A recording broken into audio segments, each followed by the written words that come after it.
वकिली क्षेत्रात येणाऱ्या नवीन वकिलांसाठी देशातील पहिल्या ॲडव्होकेट अकॅडमी आणि रिसर्च सेंटर महाराष्ट्रात सुरू करण्याचा निर्णय महायुती सरकारने घेतलाय। त्याचं भूमिपूजन नुकतंच नवी मुंबईतील तळोजा येथे देवेंद्र फडणवीस यांच्या हस्ते पार पडलं।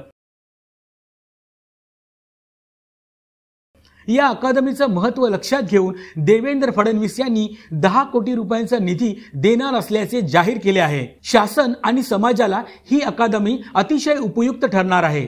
तसेच यामुळे न्यायदानाच्या क्षेत्रात उत्तम काम होईल। त्यामुळेच येथे शिकणाऱ्या वकिलांना विद्यावेतन देण्याचंही फडणवीस यांनी स्पष्ट केलं आहे।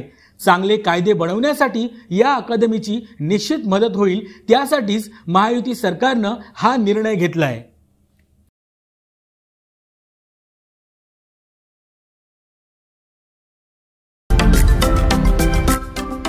महाराष्ट्रातील महत्त्वाच्या व ताज्या घडामोडी जाणून घेण्यासाठी आजच आमच्या सूर्या मराठी न्यूज चॅनलला सबस्क्राइब करा आणि बेल आयकॉन प्रेस करा।